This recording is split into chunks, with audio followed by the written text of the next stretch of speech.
Live. Everywhere. On netrootsradio.com.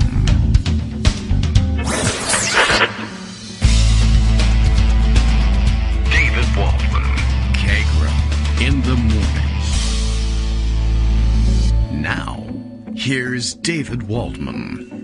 All right. Hey, good morning, everybody. It's 9 o'clock, and guess what? Things are hopping down here at the makeshift studio, and in the background, of course, is my wife's iPhone alarm, which is going off, and she's not here yet. And I wonder when she's going to come to take care of it. And all right, well, maybe when Greg gets here, I'll get up and go turn it off. That's super interesting and helpful. And of course, that alarm is supposed to alert her that it's time to make sure that our son is up for school. So I guess that's not happening yet, and that I'll have to take care of it. Well, the Kagro in the Morning radio show is live now. We at least have Bill to depend on here. He arrives on time every day.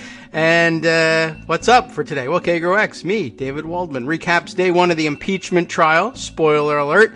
Trump's lawyers won't be winning a Lifetime Achievement Award anytime soon. It was very fascinating to watch the opening of the show, to be sure. And, yeah, Greg, you could call early. You might have to. Give it a minute or two. I mean, the thing will ring in the background. We got the music going, whatever. It'll fade out in a minute. But okay, we can talk about impeachment. If you watched it all, and I did, and I'm not certain why I did exactly, but I did. And it turns out that they didn't do a very good job over on the Trump team. Oh, look at this today. Here is Greg trying to call in early to give us a chance to go and catch the phone here. But guess what's happening? Skype is not awake on my computer desktop. So of course, it's not going to work now when I need it most. Why would that be the case? All right. Well, I'll hang up on you, Greg. And I'll try, you know what, I could try calling you. How about that? See if that works. All right, yeah, that's going to work the other way. I don't know. It's just one of those things. Oh, Greg is unavailable. All right, well, we'll try that again. Oh, here we go, and here comes Greg. I don't know. Just sometimes Skype needs an extra wake-up call. And because it doesn't always work that way, I don't have a routine down where I remember to do that ahead of time. Good morning, Greg. I have to go answer. Hey, did you ever have one of those Mondays? I have. Mondays. I've had it on Wednesday now. You go to the phone and get the kid. All right. And I'll just tell people it's Monday morning. I feel like and the thing about Mondays is that it's really, really, really chaotic. It always is. It's so chaotic that it's Wednesday today, and. That's our usual theme, that Mondays are chaotic. But Wednesday can be pretty chaotic, too. Some things are starting to get back to normal. I'm starting to argue with Armando on Twitter, which is wonderful, because that's about as normal as it gets. And, of course, the big thing is the impeachment trial, which started yesterday and will continue today. And that's, something that we'll get to with David. One of the things I did want to mention, though, this very important story that I didn't want to somehow fall into the ether. The Daily Beast reports on Twitter today, Representative Devin Nunes was briefly locked out of his Twitter account Tuesday night after he failed to solve a simple puzzle designed to prove that he's a human being. Now, what happened is that probably he got it on his phone and he couldn't see the captcha picture. And so got it wrong. You have to guess how many traffic lights there are or how many crosswalks you see. And this happens. But I just thought that was relatively amusing. The bigger story, of course. Show over? All right. Hi. Hi. All right. Welcome back. Thank you. Keep going. Everything taken care of? Yeah, I think so. I don't know. Good. Don't try this at home, folks, because I was just talking about how chaotic. Your family won't be, my family won't wake up. If you try it at home, it's not going to wake my kids up. Doesn't make any sense. Abby is pretty good at doing those sorts of things. Excellent. This is a reminder from Bill Kristol that while Trump's lawyers are behaving ridiculously, Republican senators are poised to behave disgracefully. And, yes. The bottom line here is you can analyze the impeachment trial all you want to, and we will. But the fact of the matter is that Trump won't be convicted because Republicans don't want to convict him. It's got nothing whatsoever to do with the quality of the presentation that the Democrats put on which is high, or the quality of the defense that the Trump lawyers put on, which is very, very low. Oh, yes. They just don't want to. And so if they don't want to, they won't, because that's how the system works. Yeah. I have a picture of Josh Hawley, of course, with his clenched fist here, pointing out that the piece that people dance around is that the GOP senators, which is to say the jury, were also responsible for the insurrection and sacking. So when the House tries to make a compelling case, as they did with Jamie Raskin and Joe Nagone yesterday, very, very powerful presentations. Jamie Raskin emotional and Joe Nagone very legalistic and clear and crisp, using a conservative constitutional originalism, which is to say this is what the Constitution says, to make the case that this is something that they should go ahead and rule on. And it was compelling enough. They actually convinced Bill Cassidy to join the other few Republicans and Democrats to vote that, this is a process that should continue. And therefore, the age-old question of whether the Senate can do this has been answered. Yes, they can, and yes, they will, and yes, they did, as we talked about on the show for a long time. So that's over. There's nothing to discuss there. But the thing is that because Josh Hawley and the others are part of the problem of insurrection and incitement, the House managers, in theory, if you want to convict Trump in the jury there, have to convince the jurors who are culpable that they should convict Trump, which is the same thing as convicting themselves. And, of course, they won't do that. And so, therefore, the House managers have said, okay, well, that's not going to work. Why don't we just try to talk to the American people directly? And unlike the first impeachment, I think these are more compelling, broader picture things. This is what happened was yesterday. This is how Trump is involved is today and tomorrow. Ooh, exciting. And in a sense, that's really what the American people need to hear and see. It's not that the first impeachment wasn't done well. Adam Schiff's summary, for example, was compelling and prescient. He said if you don't convict him, he's going to do this again and worse. And, in fact, he did this again and worse. Yes. But the narrowness of the focus, like for the first one, all they talked about was the first phone call with Ukraine president, and they didn't talk about the overarching Trump tries to corrupt everything, which is how we got Trump calls to Brad Raffensperger. Hopefully we'll get a little bit broader stuff today. Armando, of course, has made a very compelling case that if you really want detail, you put together a committee and you do this properly. But since the House managers have that incredible task of trying to convince the Senate Republicans that they, the guilty ones, ought to convict Trump, which would, of course, also implicate themselves, and they're not going to do it, then the House Democrats have probably come to the conclusion that, it would be a waste of time to do this for 6 weeks, because 6 or 60 weeks, the conclusion's still going to be the same. Yeah, I guess that's true. And if it were a Republican Senate, I suppose I would say do 60 weeks. Go ahead. See if you can keep it going. Yeah, I mean, wouldn't let you. The fact is, the American public is seeing this, and we know it's having an effect. John Anzalone pointed to a Gallup poll just out, a drop in favorable impressions of the Republican Party after the January 6th storming of the Capitol from 43 to 37, opening up a gap between the Democrats and Republicans that didn't exist before. Oh. In October 2020, it was 45-44 favorability, and now it's 48-37. Okay, I'll take it. It's the right target. No point in focusing on Trump anymore. Well, yeah, I mean, and that's exactly right. It is the right target. So we all have to, keep our own focus on what's going on. I had a tweet this morning, which actually looks like it's getting liked a lot. Of course, I'll have to find it, which probably can't do at this point. But I said too many stories about how Trump is going to be acquitted, and that's politics. Yes. But not enough stories about how he's clearly guilty, because that's the truth. So far, it's got 6,700 likes and 1,000 retweets. That's pretty good. But, it's not a question of, gee, look at me, everybody's retweeting me. It's more like, you have to appreciate the fact that the reporters and journalists who are trying to do this are under all sorts of pressure from their editors to both sides everything. Yes. Trump likely to be acquitted. That's not the story. The story is, despite everything, including him being guilty, Trump is likely to be acquitted. So Yes, the context for how you say that is really important. It is. That's the name of the game, as they say. But okay. Yeah, I mean, I don't have anything to add to that point. It's really, I don't know. It's as blunt as you can make it.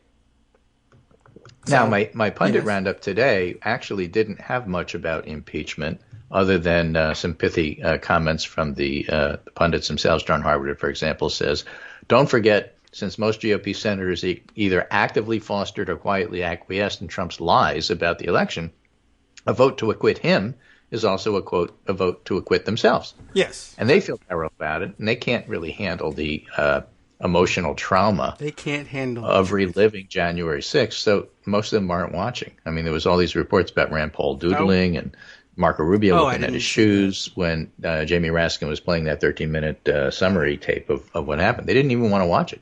I saw only, I didn't search for reports, but the initial reports I saw were, they were watching and something. I didn't say they were in rapt attention necessarily, but I figured the case was that they would be doodling, looking away. Marco Rubio looks at his shoes. He lives down there by his shoes.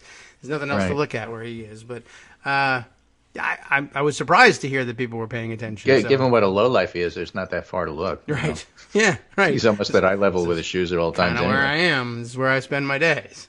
All right. Bottom feeders do that. So David Pepper, ex-Democratic chair of Ohio, noted the dangerous precedent here, doing nothing. Yes. Which I think is right. Amy Fried, who's a political scientist in Maine that I follow for Everything Maine, everyone recognized this stark difference in quality between the House managers and the Trump team. And CNN Politics reports former President Donald Trump was unhappy with attorney Bruce Castor's opening argument and almost screaming, sources say. I figured as much. I thought he would have smashed his TV by 15 minutes in. And I think he might have. We should look out on the curb. What's garbage day in Mar-a-Lago? I don't know. Well, Bruce Castor was so effective he convinced Bill Cassidy to vote with the Democrats in terms of whether or not this was constitutional. Yeah, I mean, he may reverse himself in the end. He has reversed himself on the question of the constitutionality of the trial, but it was he clearly was disappointed, and I guess maybe he might have wanted to send a message, do better, or he might have just said, I don't really just feel like embarrassing myself. Well, it's not going to change the outcome, but why should I carry the water of the embarrassment of this presentation? He's right. I think that latter one is the point. I think Pat Toomey made it. There were a number of Republicans who made it that said basically the Republican defense was terrible. And we feel bad because it reflects on us. Yeah, I was, there's more votes to come, but I was sort of hoping for some indication that maybe some of the retiring senators who have essentially declared, I'm not carrying water for these guys anymore, would say, starting now. But they didn't. Toomey didn't. Well, again, the reason they didn't is they don't want to. We all dance around the fact this is who they are. And they want those votes. And they're not worried about Trump anymore. They use him as an excuse. Well, I can't do that because they'll mean tweet me. No, he can't. He doesn't even have Twitter anymore. Well, I can't do that because the voters won't like it. Well, voters respect when you lead. Liz Cheney's numbers are actually starting to rise again among Republicans, even if Marjorie Taylor Greene is also popular. There's polls on that. No. The real reason is, I can't convict him because I want this. I guess. It's hard to... I want power. I want to stay in power. If it takes white supremacists to keep me in power, that's a no-brainer to me. Stop calling me. Retiring from power. I don't know. I don't know what retirement life is really like for a senator. Maybe it makes a difference, even if you're moving into lobbying, whether or not you... Well, you get elected or appointed or hired to various and sundry boards that actually pay people. I've been on boards that don't pay people, but there are boards that do. Oh, I got a lot of those. But everything that doesn't pay. The fact of the matter is that as the Chamber of Commerce types start to move away from this and saying we're not going to fund people who are insurrectionists, maybe they ought to broaden that just a little bit and say we're also not going to fund insurrectionists in retirement. And so the cushy job you thought you were going to get, you're not getting it. I mean, a lot of the Trump staff is finding that out. Why don't you expand that to the senators? Yeah, that's a good idea. I wonder if we could press them for something like that. It's if they responded to it in terms of funding current office seekers, why not? I mean, it might cut too close to the quick for some of them. I don't know, but it's worth finding out and pressuring them because, if you're spending all that money lobbying Congress and hiring ex-senators so that you can lobby Congress, but Congress can be executed every so often, well, it's a waste of money. So maybe you want to do something. Here's a piece in the Washington Post. Disorganized random. Several GOP senators criticized performance of Trump's lawyers. Bill Cassidy, the only Republican senator to switch his vote to support moving forward with the trial, blasted the meandering opening statements by Trump's attorneys as incoherent and ineffective. They were. Right? Yeah. The issue at hand is constitutional to impeach a president who left office, and the House managers made a compelling coaching case, and the president's team did not. That's a pretty good summary of what happened yesterday. Right. Also, the answer was already yes, but okay. Well, we knew that. Yeah. This also applies to people whose name isn't Belknap. So, it does. Yet another new precedent which matches the old precedent. Nothing has changed. Yes, you can. Oh, does it? And match? You can if the Senate says you can. Yes. So side note, historical note, when you say it matches the old precedent, the vote in 1876, I believe, was, I think I had the numbers here somewhere, but it's like 39 to 27. Only 66 voting senators that day. But at any rate, I calculated it out. It's 56% of the Senate on hand in 1876 voted to say, yes, we have jurisdiction. Of course, the numbers are a lot easier now that we have 100 in the Senate, and you know what the numbers were. 56 senators voted in favor of accepting jurisdiction. So as between 1876 and now, not a jot's worth of difference in terms of the outcome. 56% then, 56% now. The Senate seems to be pretty sure that they have jurisdiction for cases like this. Yeah, so I hope that's settled from now on. In this Washington Post piece, it points out that Bruce Castor, the first attorney who, by the way, was wearing a zoot suit. I don't know if you noticed that. His jacket was 8 sizes too big. A lot of comments on that. But he forgot to put the padding in the shoulders, so he didn't look good. At one point, Castor admitted that his team had changed strategy after observing the thoroughness of the House impeachment manager's presentation. Bad idea. Asked of his opinion of Castor, Ted Cruz paused for 6 seconds of silence and then laughed. I don't think he did the most effective job. Yeah, well, all right. So, the House managers were impressive, moments of honesty. He's, Jamie Raskin's a serious lawyer. He is. Yes. Right. I guess the other topic of conversation was the suit. They didn't do a good job. And David Schoen and the water.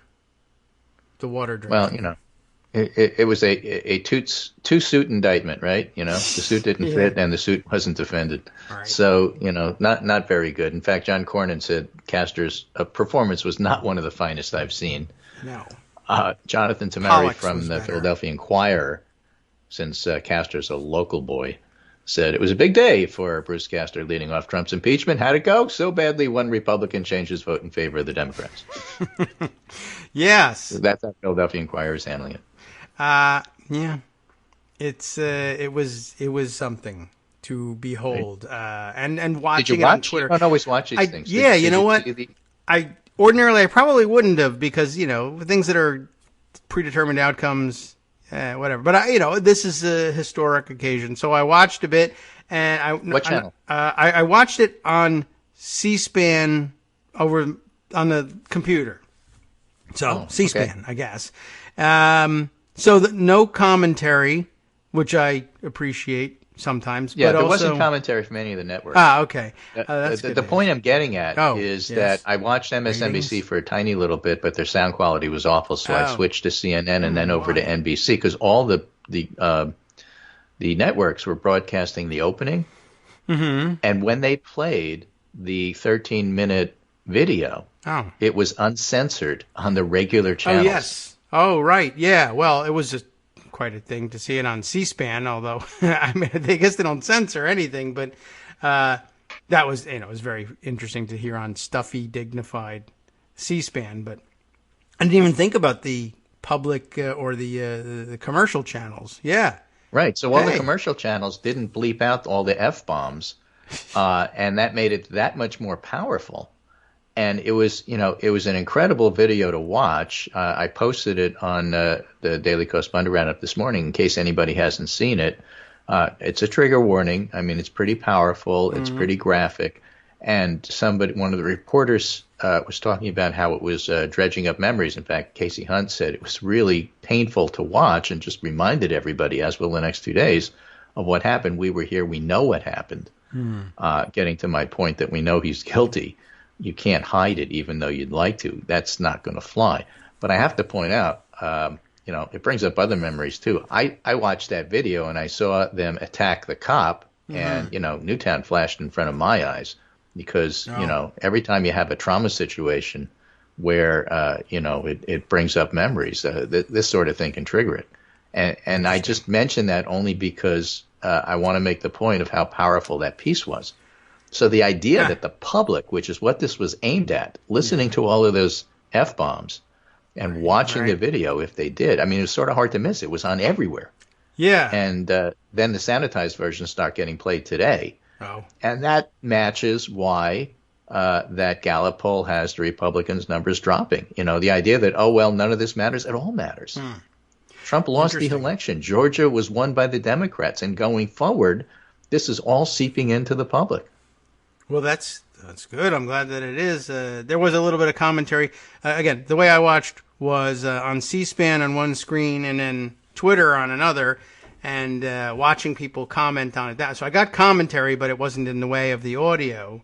So it was interesting listening to a lot of that and a lot of people commenting on the uncensored nature of it. But what I saw that was interesting was that I guess there was an initial, push by, I guess, conservatives on Twitter to try and float that as a criticism of the House managers, that they played all this outrageous language on the Senate floor that's so disrespectful, and it really didn't fly. There was, not going to happen in my timeline, but just generally speaking, a lot of pushback.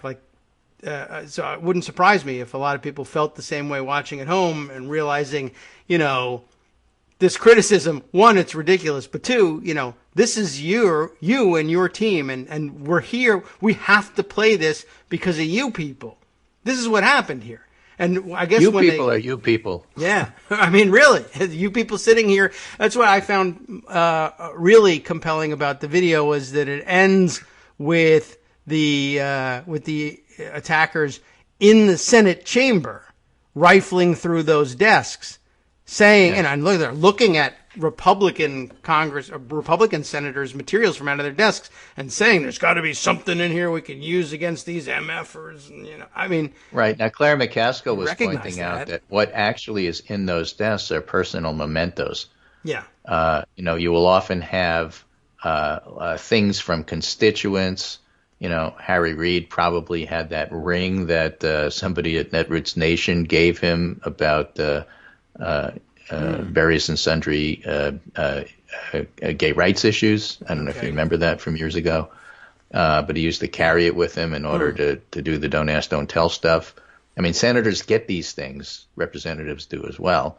And those are the kinds of personal mementos that are in those desks. And then to have somebody basically violate it by opening it and ransacking through it, vandalizing them. Yes. I mean, all this sack of rum kind of stuff just brings home, how intensely personal and violated a lot of the senators felt. Now, it's impossible to believe that the Democratic senators felt that, but the Republican senators didn't. And yet, they've decided that they don't care. So, the pressure on them is enormous. I just think we should acknowledge that, even if they are disgraceful people who will vote the wrong way. Mm-hmm. Yeah. Well, they will, in large part. It'll be interesting kind of to see what Cassidy does. I understand he's already been not formally censured, but rebuked by his Louisiana Republican Party for for being honest about it. I mean, and he gave the right answer. All the local party, and in fact, that's part of the story too, is how radicalized the local parties have become. But the local parties do that to all of them, and actually, they're starting to ignore him. Sass is ignoring it. Romney's ignoring it. Well, the rest of them are ignoring it too. Mitch McConnell actually came out and said, unlike the first impeachment, he didn't say this, but I'm saying it. Unlike the first impeachment where he said, I am not an impartial jurist. I've already made up my mind. This time he said to the caucus, to the conference, or whatever they call themselves in the Senate, his senators, vote your conscience. I have an open mind about this. And he said that as recently as yesterday. So, in other words, Cassidy could vote to go ahead with the trial and then vote to acquit. Mm-hmm. And others might have voted to continue the trial and vote to acquit. Or they could say, I don't want this trial to go forward, but then vote to convict. We still don't know what a handful of them will do. We're not talking about 17, which is the number you need. Mm-hmm. But I'm not so sure that anybody could do a head count and know exactly how the senators in the end are going to wind up voting, because the stuff that the Democrats are presenting is just so damn powerful. Yeah, I mean, it's true. I mean, I don't think anybody's predicting a conviction, but hitting the numbers on the head will be kind of difficult, because I think there'll be some pressure inside their conference, as they call it in the Senate, just like in the House, to get some wiggle room. There are going to be some people who say, look, I want the freedom to be able to be one of the votes for conviction. If this continues and their presentation is just this week, I'm going to be embarrassed, and I'm going to be one of the people that wants to vote for conviction, in the hopes that the rest of you, I guess, don't, although maybe we should convict them. There might be a few more senators looking to cast that kind of vote that straddles the positions. And we'll see whether they get permission for it. McConnell might allow it. I don't know. We'll be right back. Hi, everybody. It's me, David. Let's change things up from the old fundraising pitch for just a minute and talk instead about how you can be a part of our show. If you've got a smartphone or any other electronic recording device, why not sit down and record a segment for us? Read us an important article and give us your take. Or read one of your own original essays, or even just give us your commentary on something you'd like to share that's important to you. Then send the file to me at kagrox@gmail.com, and I'll try and work it into the show. Short segments, a few minutes in length, are easiest to fit in. And of course, I can't always guarantee that I'll be able to play everything, but if you've ever shouted at your radio or TV about something you wish was being covered, here's your chance to change that. Make the show your own. Send your submissions to me at kagrox@gmail.com.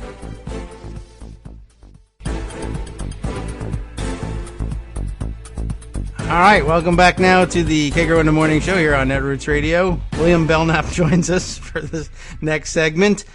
Big day for Belknap Twitter, as we were discussing during the break, and came up. And big day for Belknap devotees, because those of us who listen to Kagro in the morning were able to every once in a while, just work into the conversation, even though it had nothing to do with anything. Yeah, well, what about Belknap? Aha. Right, and everybody knew though. Yeah, it was a little club. Right, I forgot about that one. Mm-hmm. Yeah, how could you? The other precedent that's circulating again this morning of some interest, not directly on impeachment, but I guess related. But I'm seeing a lot of people discovering it for the first time now that it's being shared again. The first, I guess, and only sitting president to be arrested. I think I've shared this story once and only once, and I was surprised by it the first time. It wasn't something I always knew or anything. But Ulysses Grant, arrested while in office for speeding. This, of course, before there were automobiles. He was speeding in his horse-drawn carriage through Washington, D.C., and arrested by the local constabulary who caught him speeding. And I don't know how you pull somebody over, I guess in the same fashion, and you just have to honor it. And they discovered it's the president, and the president said, hey, you got me dead to rights. I was speeding. And back in those days when it meant, something different, I guess, to honor the authority of the constabulary, he went in and allowed himself to be arrested, booked, processed, and I guess they released him on his own recognizance at that point. But that has not stood as precedent, I guess. In the meantime, they have I guess as presidents began to do things for which they would have to spend considerably more time in jail than speeding. The Office of the White House Counsel and the Office of what do they call it? Office of Legal Counsel came up with their memo insisting that ordinarily now in these modern days you can no longer arrest the sitting president unless some future Office of Legal Counsel changes its mind. That's the way our laws apparently work. Well, why didn't Grant just say, "Don't talk to me, talk to the horse"? It's a good. I mean, Grant was a Republican. Right. He could have said, "I had no idea what the horse was doing." Right. I don't read his Twitter. I didn't talk to him. I didn't incite him to do it. He doesn't understand English as it is. I mean, he's Spurs, sir. I'm looking at what you have in your. You got a whip in your hand. You're wearing Spurs. This is for effect. I just tell the horse, it would be nice if we were there faster. And I don't know why he heard it that way, but he did, and I disavow it. Yeah, I guess he could have. I don't know. I back in those days, I guess he thought it was cute and funny, and said, "Yes, that's right." Back when it was, I guess, more than a saying. No one is above the law, even the president of the United States. And I don't know. The law just didn't have that much to offer, or I guess not much of a threat to him at that point. So he went in for processing. I don't know if he was fingerprinted. Did they do that then? Probably not. I don't know. Probably not. So my pundit roundup today really was trying to get at the roots of why the Republicans are doing what they're doing. I found 6 stories and a 7th one since that all sort of have the same theme. And to give you an idea of the titles here: seeking to combat extremists in the ranks, the military struggles, the Republican Party is radicalizing. That one was by Chris Hayes in The Atlantic.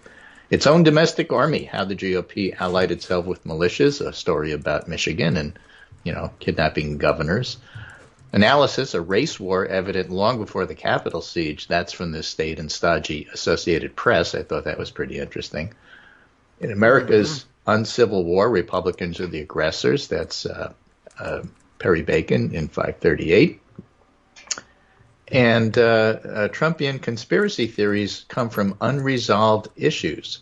That's by Matt Dowd in USA Today. So, it gets to the point, as I was saying before, that the reason that Trump won't be convicted is because the Republicans don't want him to. And the reason they don't want him to is they not only represent people who basically think the South should have won, but they are those people. Yes. I guess that's true. And by the way, if you're one of those people that thinks the South should have won, that content was for you, that Ulysses Grant was arrested. Yeah, there you go. There's a very interesting piece by Pippin Norris, political scientist, writing the Washington Post, why Republicans haven't abandoned Trumpism. Okay. Parties can and do change, but these 4 barriers stand between the Republican Party and moderation. Well, we know barriers can be swept aside. The mob did. So when do parties change? The median voter theory suggests there's a normal distribution of views in society, with most people clustered in the middle across the ideological spectrum. If so, the shock of major electoral defeats will push rational, vote-seeking parties away from the extremes and back toward the center. That's particularly true in electoral systems requiring majority votes to win power. If they do not learn and adapt, if their only appeal is to the extremes, parties will remain in the electoral wilderness. Under Trump, the GOP lost the House, the Senate, and the White House. So unless Republicans don't understand the true distribution, which is always possible, any rational vote-seeking party should recognize the risk, right? Not so fast. No?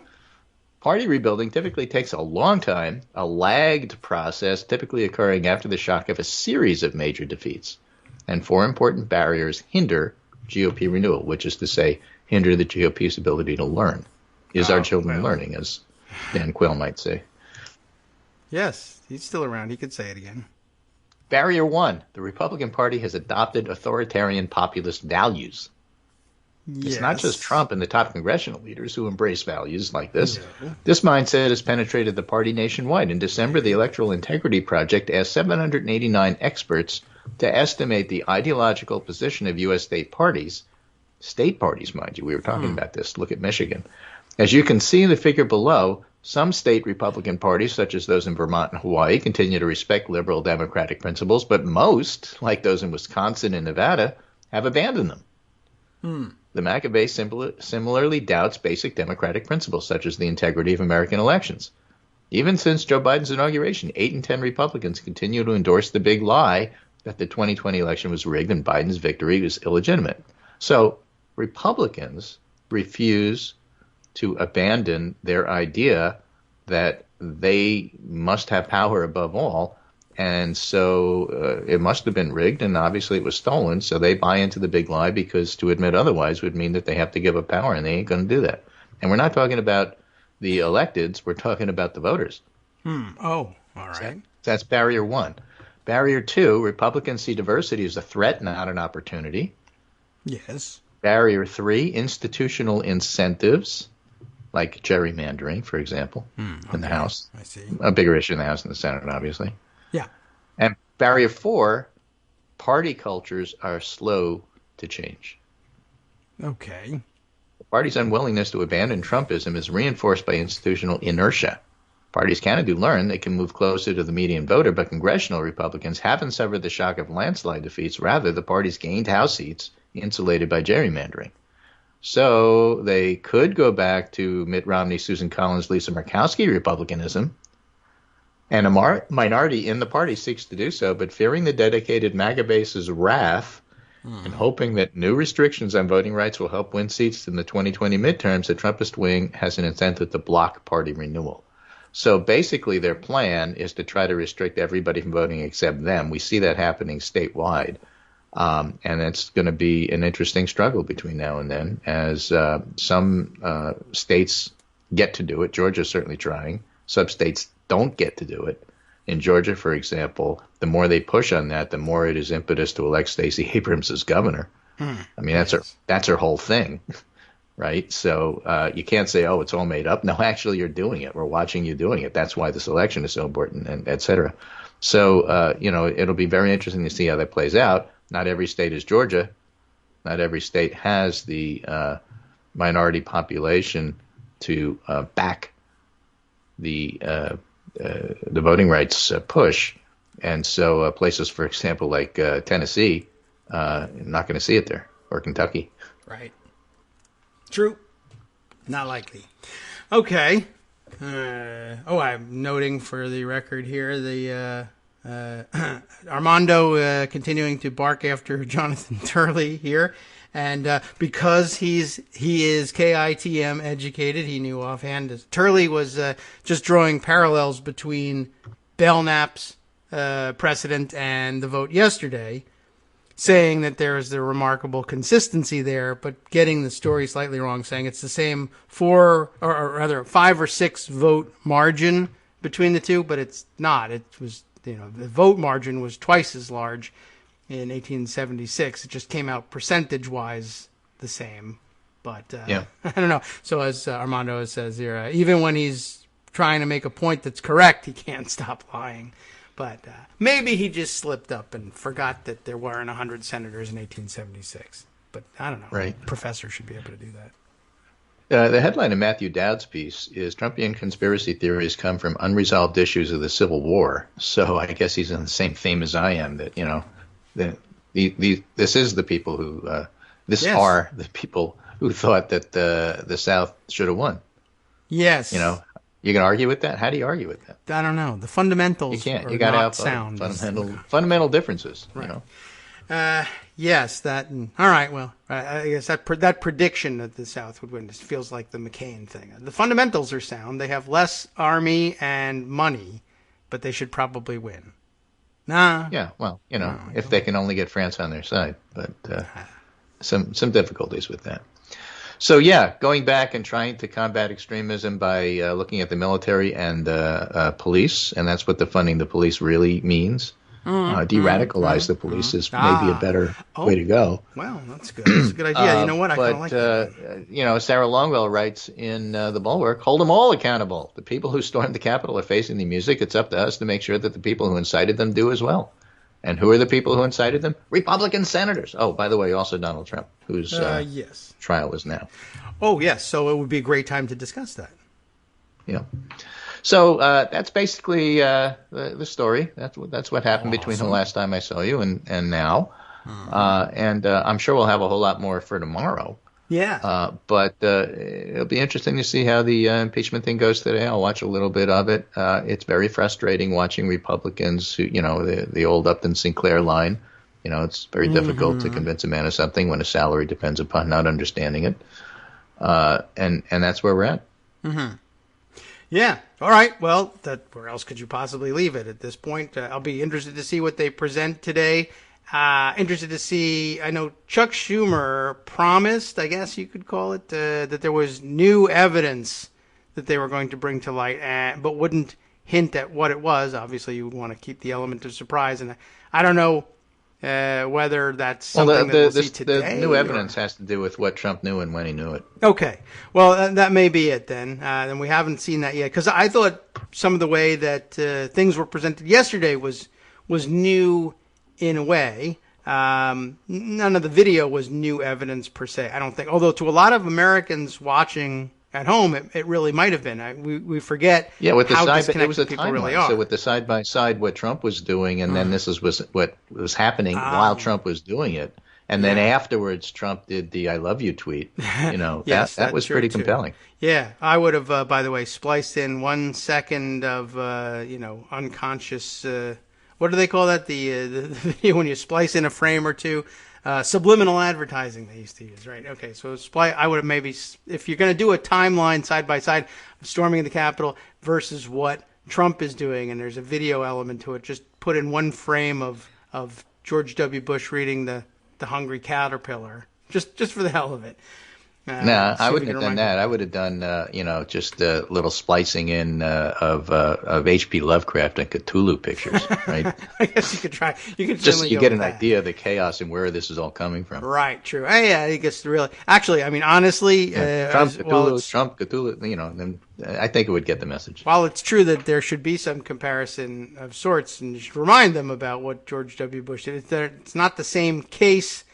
And of course, in terms of jury psychology, they will say, "Well, that's just not fair." Now and you lose Republicans along the way, but still similar in the sense of but that's the problem, right? So you have all this stuff going on, and who is the jury? The old ones. Yeah, I guess that's true too. Just to bring it back to your level. The old gods, the ones who were exiled because of chaos. They're the ones that are going to judge this. Oh, well, I guess the Democrats really have to be compelling then, don't they? Yeah, well, they got their work cut out for them, and I'll be looking forward to seeing this new evidence. I did see some interesting analysis out there that's been in circulation but only reached me recently, was some work that ProPublica did in combing through the Parler archives before they disappeared.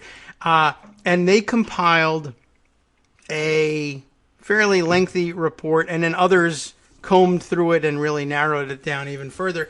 But a very interesting compilation of video and I guess also text evidence of just how strongly significant portions of the crowd outside and then later inside the Capitol believed not only that Trump had very clearly given them instructions to be there, but that he too was going to be among the crowd.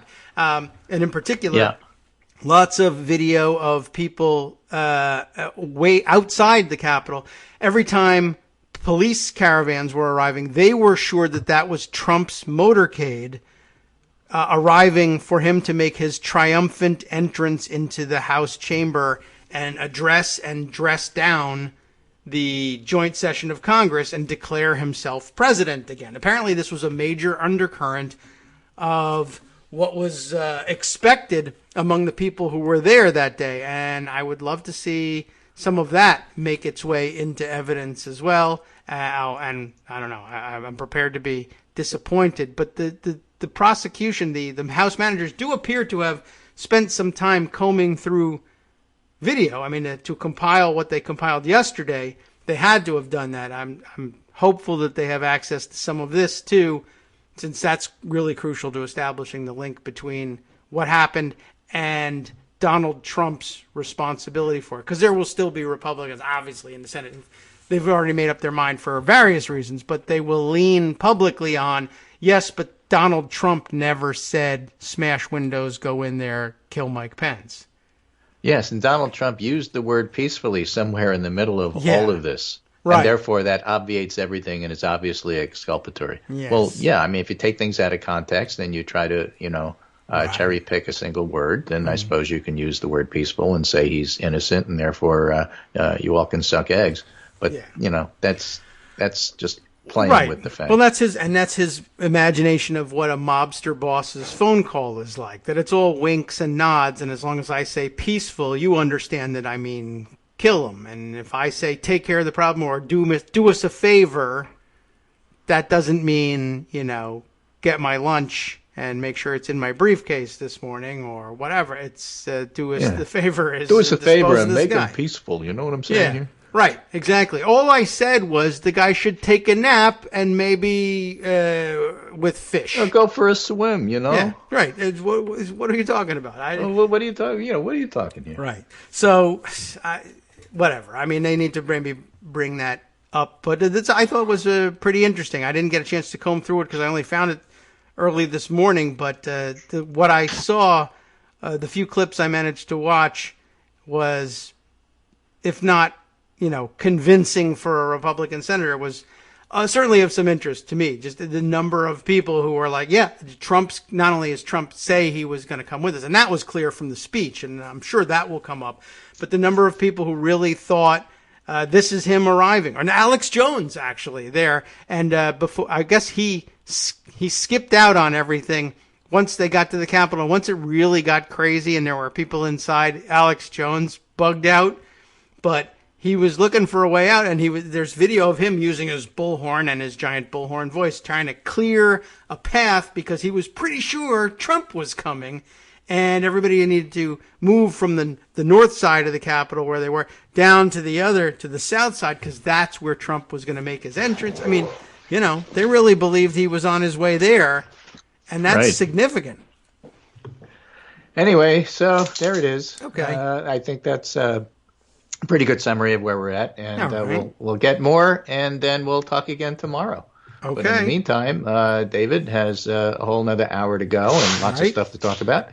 Take care, and I'll call in tomorrow. We'll see what's going on. Okay, let's try that. And then if everybody, for those of you playing along at home, this is Kagro in the Morning with David Waldman. Right. And I'd like to visit. Okay. Yes, and thanks for your help this morning. And everybody's grateful for the opportunity to have gotten the extra wake-up call. Yep. It was weird. But thank you. It was weird. But, do not try this at home, because, we all do this at home. Right. Take care. And Unless you want to try it at my home, it's fine, and I could use the extra help. Thanks, Greg. Right. We'll check in tomorrow. The president will, the ex-president will still be in the middle of becoming impeached or being tried for the impeachment that time. Asparagus, zucchini, correcting me. This is, I guess, part of the confusion around the lore.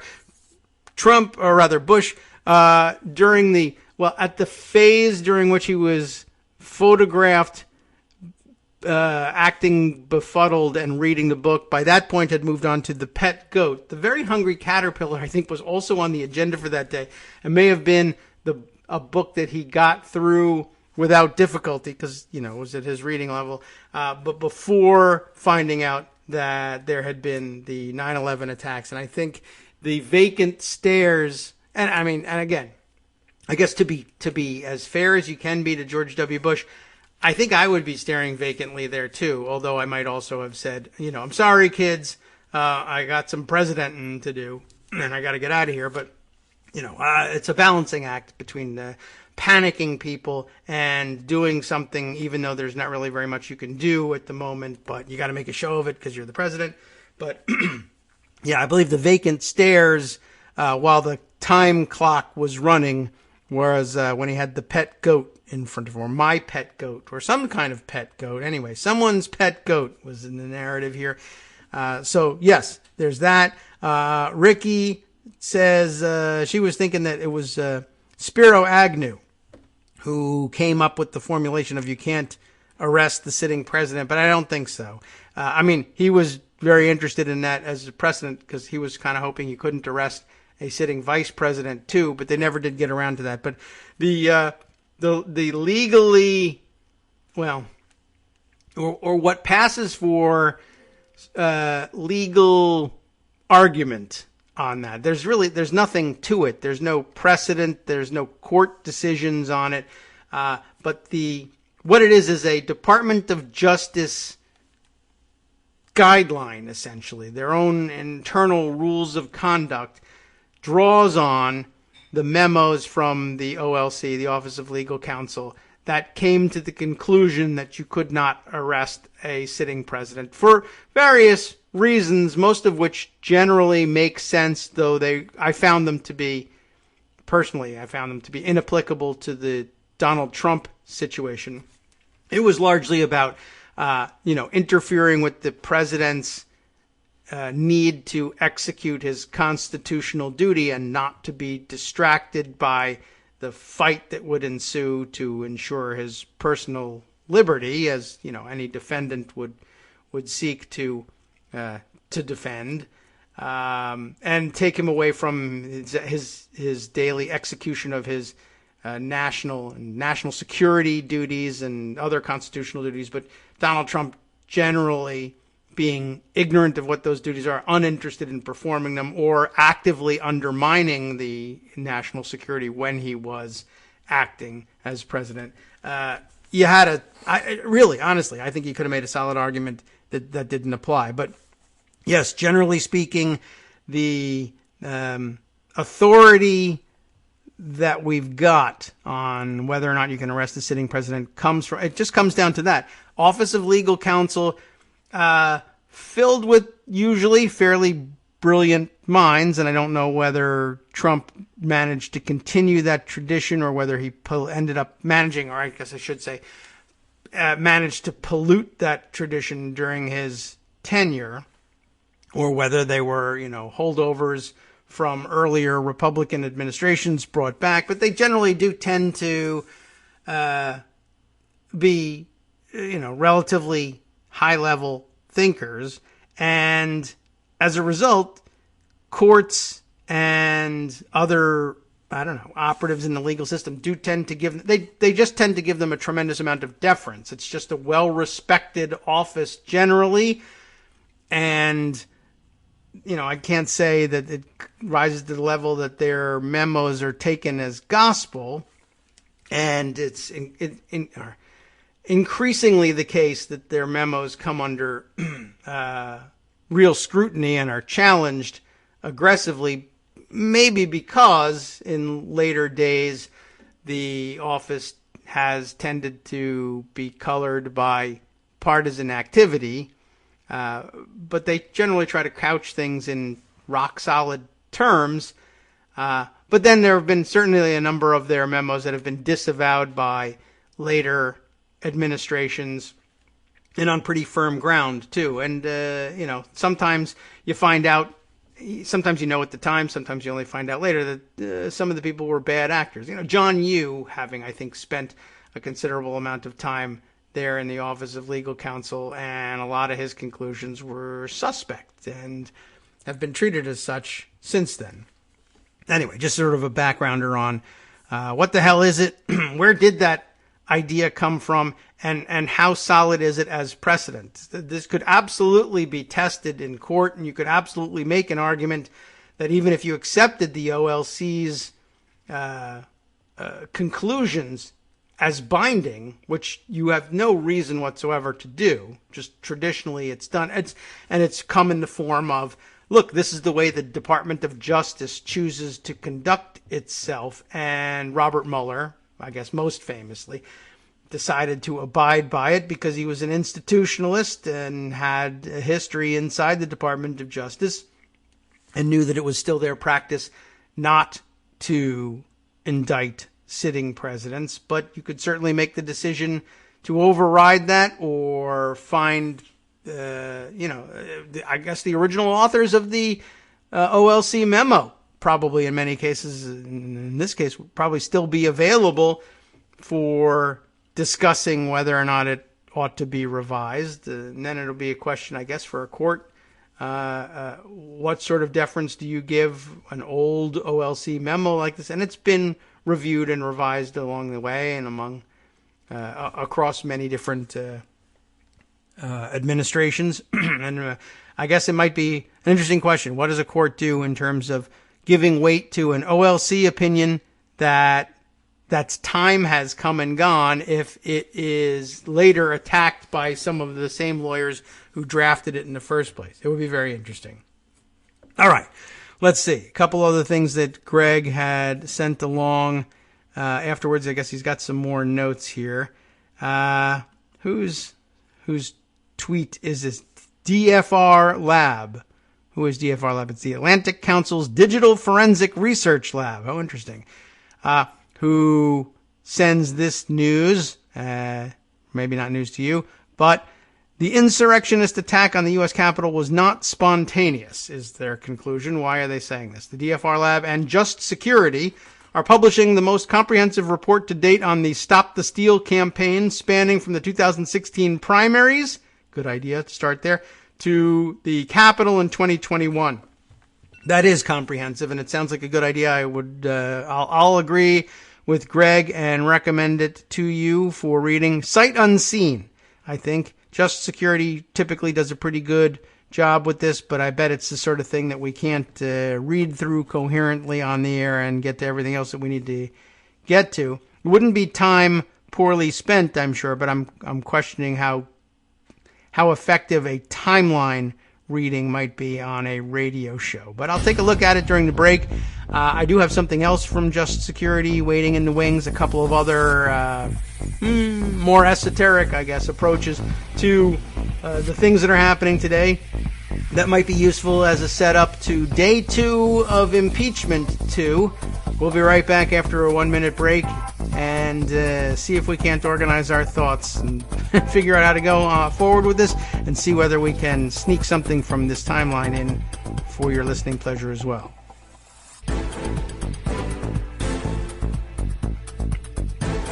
All right, welcome back now to the Kagro in the Morning Show here on Netroots Radio. As I suspected, I think the Just Security piece here is, I think, makes for awkward reading on the air, and it's about as long a scroll through as you've ever seen, although quite a bit of it is embedded tweets, so it might not be as long a read, the text that they've added around it, but it will be super awkward radio read, jumping back and forth between their narrative and the illustrative texts and Facebook posts.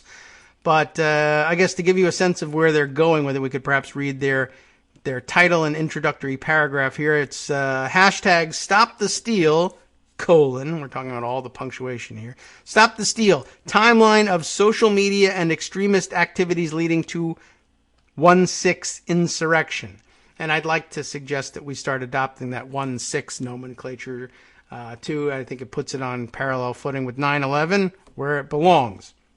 I mean, yes, the comparison is inapt in terms of death tolls, unless you count, the death of democracy, or at least the potential death of democracy, as something larger than one individual death. I don't know, but it seems to me like, I guess because not enough people died, although I guess if we eventually count the COVID toll, perhaps we'll get somewhere else. But you know how it is with lawyers and proximate cause. They're going to have difficulty assigning those or blame for those deaths to the insurrection, though I suggest that it be something you keep in mind when considering the death of Congressman Ron Wright, who I think eventually it'll be proven that that's certainly about the time that he contracted his COVID that eventually killed him. Anyway, I put it on the footing with 9/11 only because, again, I don't know. I think we're still have people underestimating the seriousness of what happened here. I saw Chris Hayes a couple of days ago pondering just in terms of the outcome of the impeachment trial.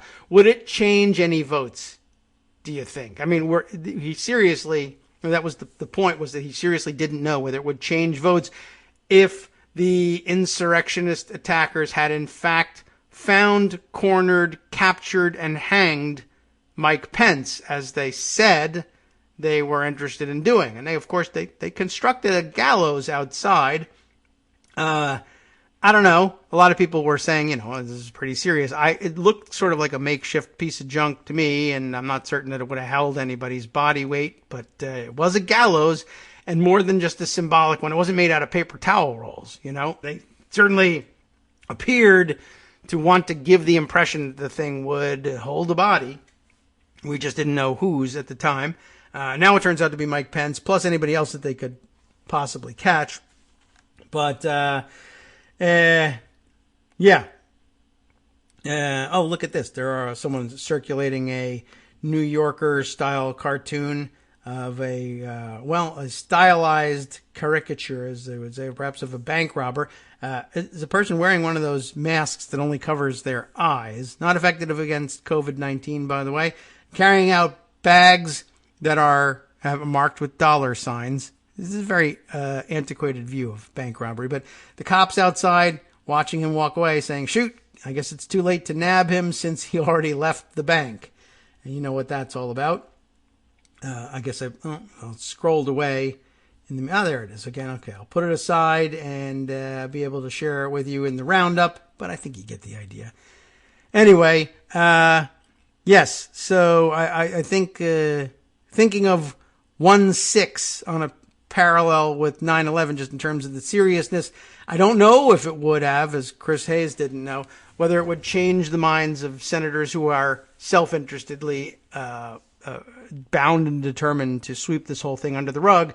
But, I don't know, it occurred to me the other day, and really on the day, on 1/6 itself, that what was going on here was so serious a crime, and the fact that everybody kind of went away. Now, yeah, they're being arrested after the fact, but then they're being charged, at least initially, with like trespassing, which, has in many cases, as predicted by people who know about these things, developed into, as they could prove more and more, into larger and larger and more serious charges.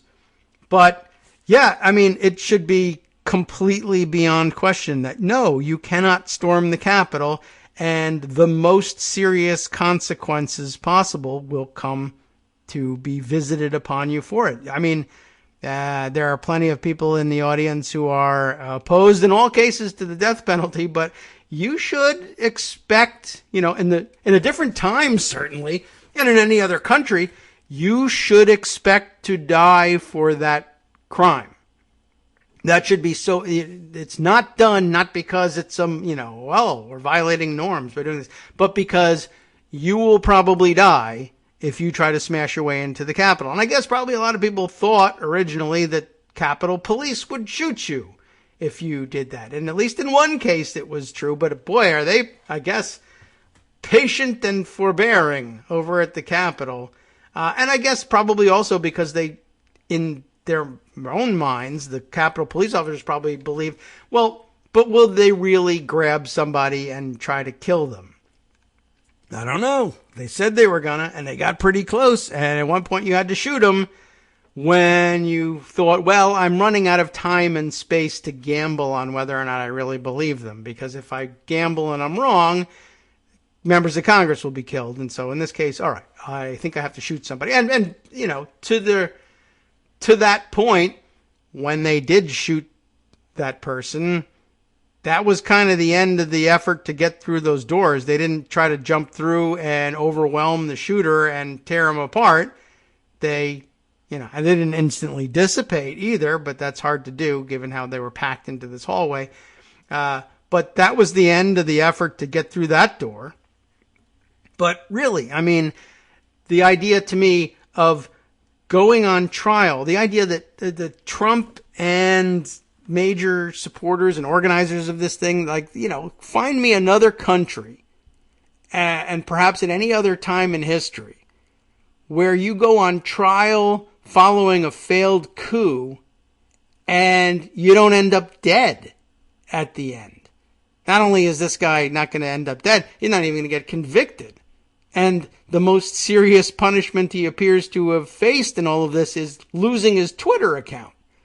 But any other country, any other time, and maybe this is American exceptionalism, but maybe we've gone a little bit overboard here with it, is you can stage a coup, lose, find yourself put on trial. Anywhere else, any other time, you are Your head is chopped off. At the right time in history, your head is chopped off and put on a pike and displayed outside the gates of the city for I don't know how long. The more modern interpretation, you are machine gunned in a prison courtyard somewhere. But he's not even arrested. He's not in prison. He's in Mar-a-Lago. And no one seriously anticipates any sort of criminal penalty at this stage of the game, although I will mention, because I think everybody was a little bit stunned by it, that Trump's own lawyers in yesterday's proceedings suggested that maybe that's what ought to happen, which I think probably pissed him off a little bit. I don't know whether he saw the rest of the presentation at that point. That's where I think he might have smashed the television. But I don't know.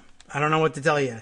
The interesting observation here. Perhaps we'll grab Sarah Kendzior's note here. If you're wondering why Trump chose hideous lawyer David Schoen, I don't know how he pronounces that last name, but it reminds me, isn't there a Doug Schoen who's a terrible political consultant? I don't know if they're related in any way. But if you're wondering why he chose him, this is why. And by the way, David Schoen was by far the better of the two yesterday. His real downfall shown was, well, one, he was arguing the more difficult point because it was a point. I don't know what Bruce Castor thought he was doing. Nobody has deciphered that.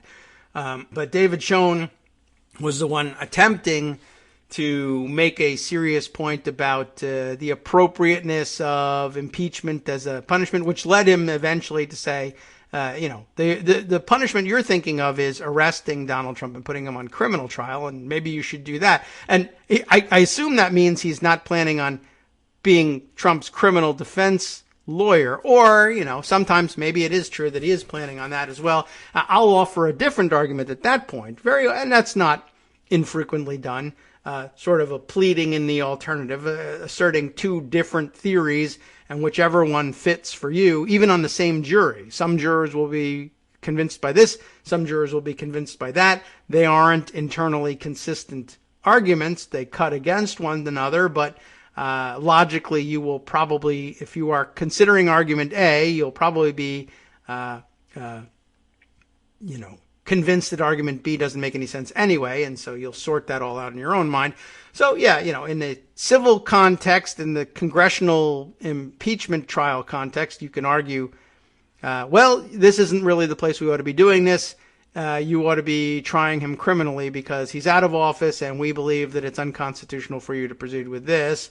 And then when they get to the criminal case, they'll say, well, you ought to throw this out on different constitutional grounds, perhaps First Amendment grounds.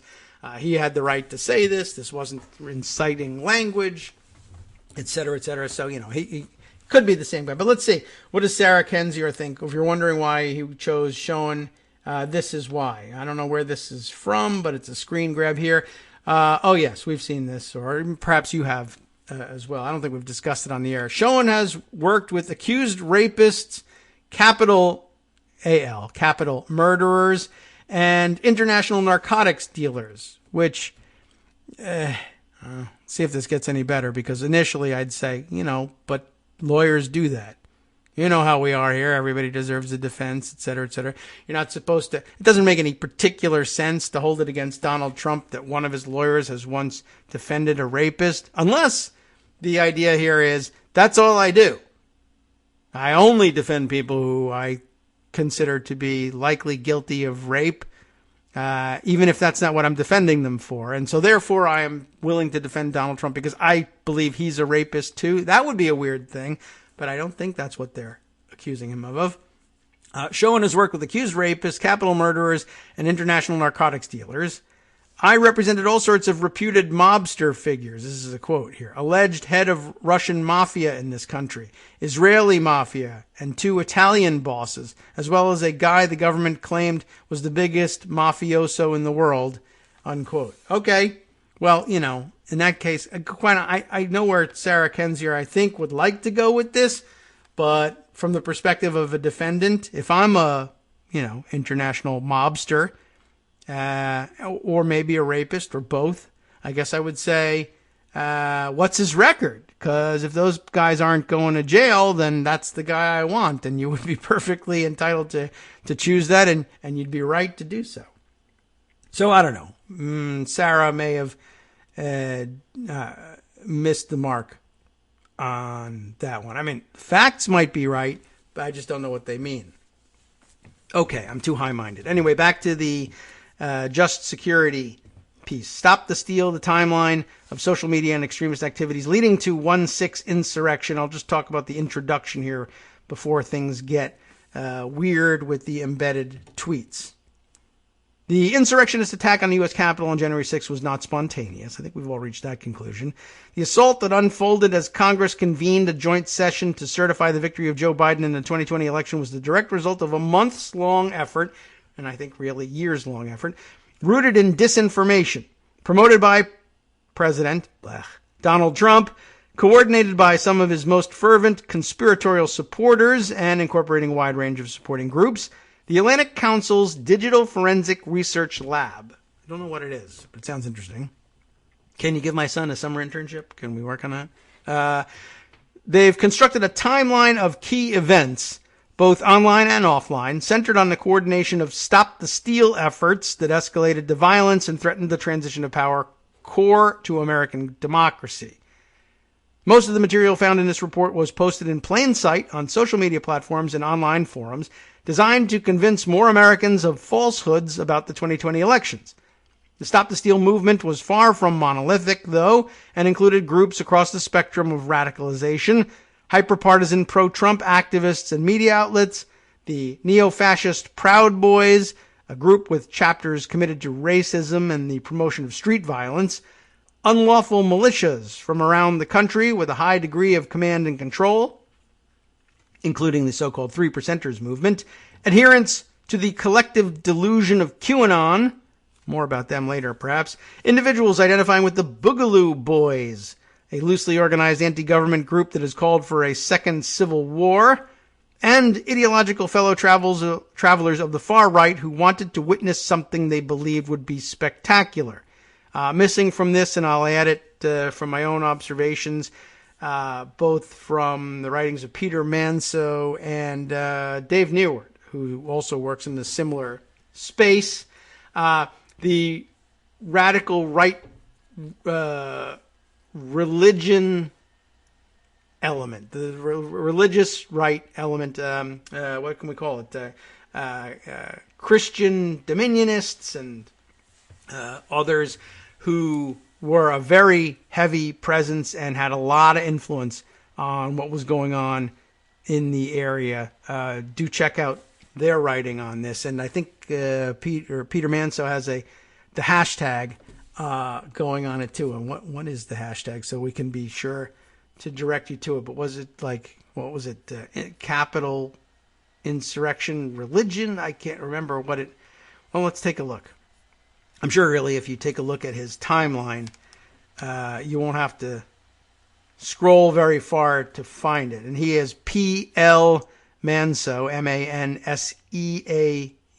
I hope I'm pronouncing it correctly. Capital Siege Religion. His pinned tweet has got the hashtag in there. I recommend you take a look if you haven't already, because I think this is the second time I've mentioned it. All right. Where were we here? The Atlantic Council's Digital Forensic Research Lab constructed a timeline of key events, both online and offline, centered on the coordination of stop the steal efforts that escalated to violence and threatened the transition. Oh, yes, we did this one already. We got down to the list of the various elements in the crowd. Each group overlapped but maintained distinct engagement and coordination online. Their melding accelerated with compounding crises throughout the election cycle, including protests in response to COVID-19 public health restrictions and counter-protests to the overwhelmingly peaceful racial justice protests over the summer of 2020. The convergence became complete around the Stop the Steal movement before and after Election Day, inexorably escalating toward the insurrection itself on January 6th. What bound these groups together across the spectrum of radicalization? Disinformation about the results of the 2020 election and extreme support for Trump, or of Trump. often amplified by Trump himself, which intensified the overall movement's actions toward violence.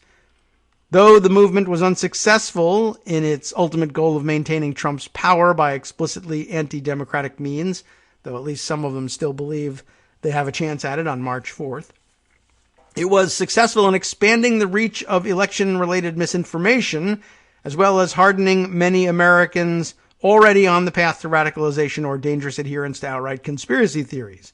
The latter is a long-term challenge of pervasive domestic extremism in the United States. Now, there's a background section and then a little bit about their metrics, I guess, before they begin laying out their case. Let's in the background section.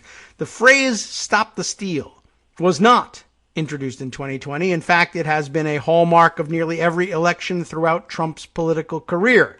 "Stop the steal" was deployed during the 2016 presidential election by Roger Stone, who was, by the way, pardoned and out on the streets and coordinating with people in advance of the 2020 election, and of course in advance of the 1/6 insurrection as well. Just happened to have been pardoned in time to do that and was all over the place, and everybody watched it. Anyway, so originally from Roger Stone, you all know who he is. The Southern Poverty Law Center reported that the campaign was orchestrated first under the auspices of defending Trump's Republican primary nomination and later contesting a potential Hillary Clinton victory that never manifested. At the time, Democrats accused Stone of seeking to intimidate non-white voters, which Stone denied. The phrase flared up again in 2018, focused on Florida and its close gubernatorial and Senate contests that year, and I think even to some extent, I would argue, in Georgia as well. I'm not sure why that's excluded here.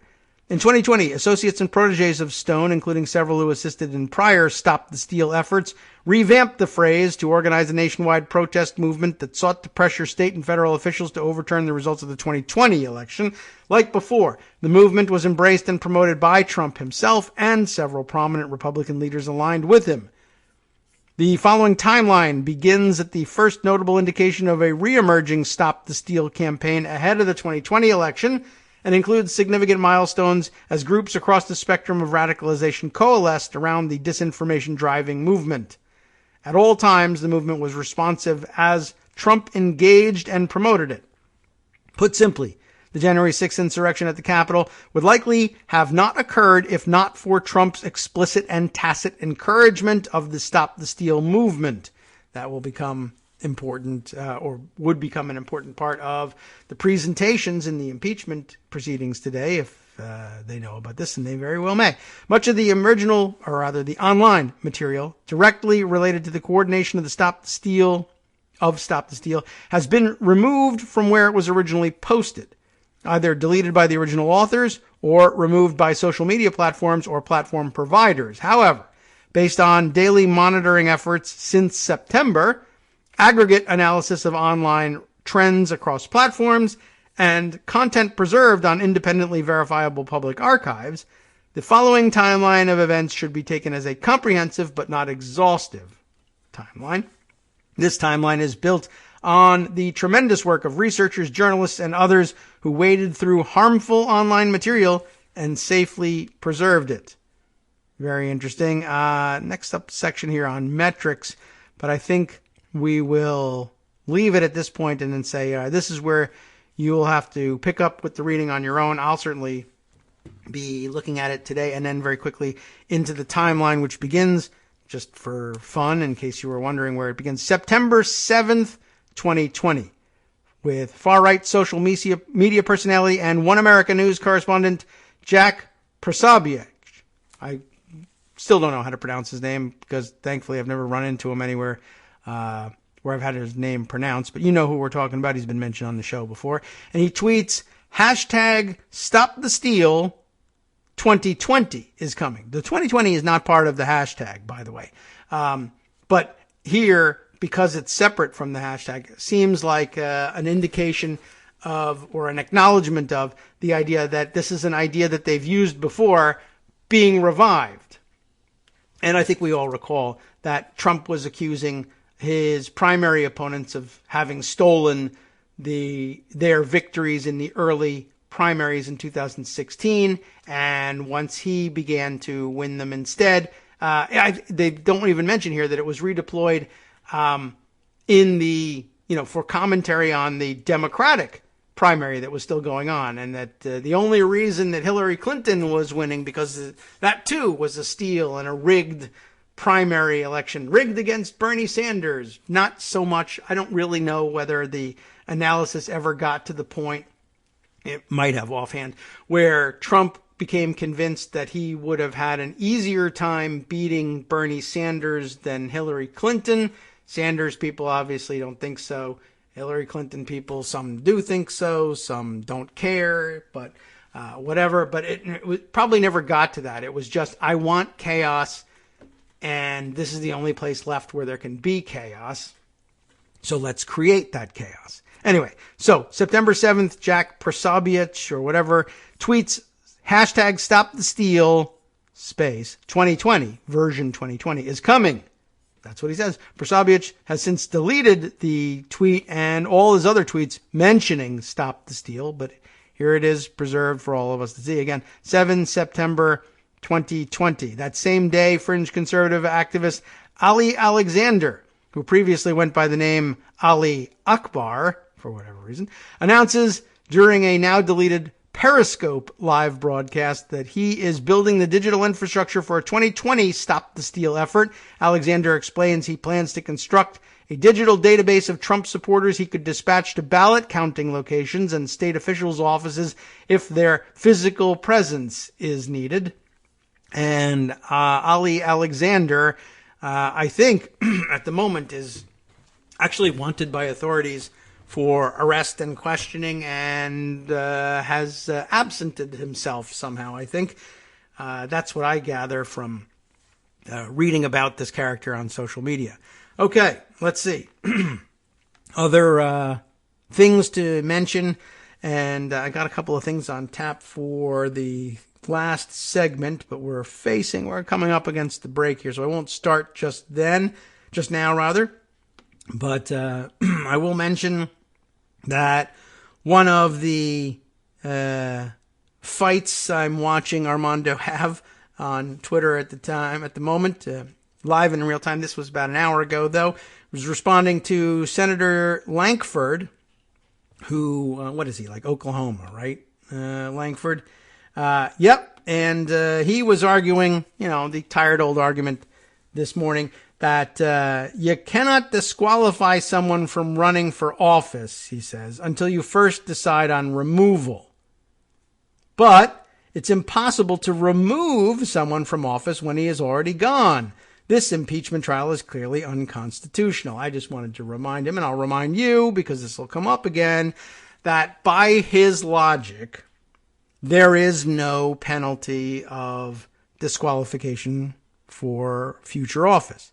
Ever, anywhere. Because, of course, if you were impeaching a president who was still in office, or anyone who was still in office, as he points out, you can't disqualify someone from running for office until you first decide on removal. That part is true. You have to convict the person first, and removal requires no additional vote. It is an automatic penalty upon conviction. Not only that is linked with conviction, but that happens upon conviction. It is therefore logically impossible to get around the fact that anyone about whom you would consider disqualification under an impeachment proceeding is already out of office, and by your logic, no longer subject to impeachment or the penalties, presumably, attendant upon impeachment. You can't get to a vote on whether or not to disqualify someone without first removing them from office, or they were already out of office. But either way, the entire universe of people about whom you would consider the disqualification penalty are, by definition, at the time that you would consider this penalty, out of office. And if the Senate has no jurisdiction to deal with federal officers who are no longer in office, then there is no such thing as the disqualification penalty. Now, that of course requires believing that the framers of the Constitution had no idea what they were doing and wrote this in there for absolutely no reason whatsoever except to cause chaos and be confusing. Not typically the sort of position a conservative and originalist like Lankford would ordinarily take. Hi, it's me, David Waldman, your host for Kagro in the Morning. I have good news to report. Many more listeners like you are making critical contributions that keep our show on the air.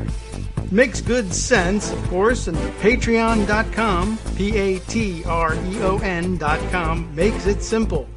Now you can make easy, secure, recurring monthly contributions to support our show. Patreon.com/KagroX gets you straight to our donation page. Maybe you'd like to thank us for helping keep you sane during the Trump era. Maybe you're looking forward to in-depth explanations of what's going on in the Biden administration. Whatever it is that keeps you listening, we need your help to keep bringing it to you. And hey, if you happen to prefer using PayPal or even the Square Cash app, we're up and running with those options too. Thanks again, everyone, for all of your support. We literally could not do this without you.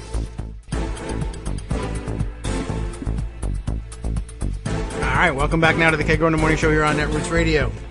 We can move on, I guess, to a couple of other topics here, but I'm just going to scan some of the other things I put aside for myself. There's the story about the Louisiana Republicans rebuking, whatever that might mean, Cassidy for his reversal on the constitutionality question. He did initially vote for Rand Paul's motion to dismiss, and as far as I could tell yesterday, was generally expressing disappointment, anyway, with the presentation of the defense team. It might not lead him to vote to convict or anything of the sort, but simply, say, well, I was just too embarrassed to vote against jurisdiction. And they did such a bad job presenting their argument that maybe I did become convinced that there should be jurisdiction, but that doesn't mean I'm going to convict him. But we'll wait and see. Let's see. What other things do I have here? I had a Maggie Haberman tweet to put aside. For what reason? It was because of the comment here. I'm just retweeting a Philadelphia Inquirer article, from which she's pulled this. Trump's new lawyer on impeachment here. The third of them, I guess, or is there more than one? I was wondering about that yesterday because, of course, I think we only saw Castor and Schoen presenting yesterday. And then I was wondering, are they the only two? Because Schoen, as we learned the other day, had originally said he wasn't going to be, that he wanted the trial paused from Friday evening through Sunday because he says he's an observant, I guess, Orthodox Jew and didn't want to work during the Sabbath. And then he withdrew his request to delay or to hold the trial in abeyance until he got finished and then said, you guys can go ahead. I'm still going to absent myself for the Sabbath, for Shabbat, but you can continue on and my position will be covered. And I thought, all right, that's a reasonable response, although it is a little weird to ask everybody to change their schedule and then have them change it and then say, you know what, change it back. And some people speculated that it was an effort to see if they could make that request and then have it denied and then declare that that Senate Democrats were anti-Semitic. But it didn't work. So he dropped it, but I don't know if that was really the case or not. But then I was wondering, well, if he's going to be gone, was he saying that Bruce Castor would cover for him on Friday night and Saturday? Because Castor sucks. He's doing a terrible job. And is that like super exciting? Are we going to see Trump finally storm onto the House floor to take over his own defense because he can't stomach the idea of Bruce Castor carrying the ball on Friday night and Saturday? But then it was pointed out to me, no, he's got at least one more lawyer. And maybe two, based on this Philadelphia Inquirer article. But Maggie Haberman's observation here, pulling out this quote, Trump's new lawyer on Trump. As recently as 2 years ago, according to a former client, this other new lawyer here, Michael Van Der Veen, described Trump as a, quote, effing crook. Although I don't know that he said effing, but that's the way it's put here. F-ing. You know, a bunch of M dash here to blank out the, you know what's in there. It's UCK. It's crazy. But effing crook. Let's see. More Philly lawyers are on Trump's impeachment defense team. And one sued the president last year. And that, I think, is Van der Veen. I didn't know that he also said he was an effing crook, but I think the two probably go together here. Let me just scan this to give you the facts of this. As Donald Trump's Senate impeachment trial began Tuesday in Washington, his lawyer, former Montgomery County District Attorney Bruce Castor, it's Montgomery County, Pennsylvania, had two other big-name Philadelphia attorneys backing him up, but Michael T. Van der Veen and William J. Brennan don't exactly have lengthy records supporting Republican causes in court or offering full-throated public defenses of the former president. As recently as 2 years ago, according to a former client, Van der Veen described Trump as a, quote, effing crook. We heard about that like 2 seconds ago. He railed in marketing emails for his firm about what he described as a campaign by Pennsylvania Republicans to, quote, unfairly and illegally intimidate voters. And in the run-up to the 2020 election, he represented a client suing Trump, according to the, arguing that the administration was suppressing mail voting by mail, which they were, with last-minute changes at the U.S. Postal Service. I think we all know that background story. So he filed suit about that. Donald Trump doesn't want you to be able to vote, read one August 20th email from Van der Veen's firm obtained by the Inquirer. It's time to stand up for what's right. Justin Heimstra, Hiemstra. You tell me, Justin. He's the 24-year-old former client who recounted Van der Veen's crude remark about Trump in an interview on Tuesday, said it came while the lawyer was defending him against charges that he tried to illegally hack a government database to steal the president's tax returns. It's a nice idea, but I recommend you not try it at home. I'm not sure if those comments were made to make me feel more comfortable or if they were his actual opinions, Hemstra maybe said, but he definitely came off as fairly anti-Trump in the context that I knew him. So that makes for an interesting combination. Van der Veen didn't immediately respond to requests to verify Hemstra's recollection of his remarks, but in an earlier joint interview Tuesday, just hours before the start of the impeachment trial, both he and Brennan said their decision to join Trump's defense had nothing to do with partisanship or their personal views about the former president. I'm approaching this just like any other case, Van der Veen said. I have a client who's in need of and who deserves the best representation he can get. And we're it. It doesn't say that, but he says he deserves the best representation he can get, and that's what we're giving. Well, that's the best representation you can provide is what you're giving. Brennan, a prolific defense lawyer and fixture in Philadelphia courtrooms, has built a reputation over decades as an attorney not afraid to take on tough cases. So there you go. Arr. Tough cases. I don't know. I skip it from here, but it's interesting. Not very revealing, but of note. Moving on. It's certainly of note to Maggie Haberman, and it makes for a nice pull quote. Let's see. Among other weirdnesses happening among the state and local parties, I thought this was interesting as well. I just will note for the record, Michigan Republican leader, and I think is he the new? Well, all right. Michigan GOP leader apologizes for, quote, words I chose when he falsely claimed insurrection was a hoax. This is the reporting over at TPM. Christina Cabrera noting the story. Michigan State Senate leader Mike Shirkey half apologized on Tuesday night after a viral video showed him falsely claiming that the insurrection was not carried out by the former president's supporters. He now apologizing says, I said some things in a videoed conversation that are not fitting for the role I am privileged to serve. I own that. I have many flaws, being passionate, coupled with an occasional lapse of restraint of tongue, or at least two of them. Shirky said in a statement, "I regret the words I chose and I apologize for my insensitive comments." However, the Republican leader did not walk back his false assertion or acknowledge that the insurrection was real. In the video, which was first reported by the Detroit Metro Times, Shirky baselessly claims that the siege was staged. "That wasn't Trump, people. That's been a hoax from day one. That was all prearranged," he said. "It was arranged by somebody who was funding it." Strong attack. Anyway, I thought it was interesting that this guy, by the way, he is also the guy that was invited to the White House along with the Michigan Republican House leader. They were called into the White House for the purposes of Trump prevailing upon them to try to do what they could to reverse the certification of Michigan's vote. They allegedly refused to do that. It's interesting that this guy would then turn up saying, "Oh yeah, the insurrection is a hoax," and now say, "Oh, I apologize for the words I chose, but I am not apologizing for saying that it was a hoax."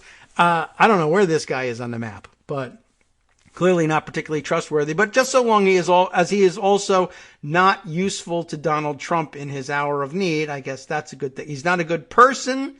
He's not trustworthy. I'm just glad he decided to sit that particular controversy out. And this makes for an interesting new angle for considering him a scumbag. So I thought I would provide it to you. Glad you enjoyed it. Let's see.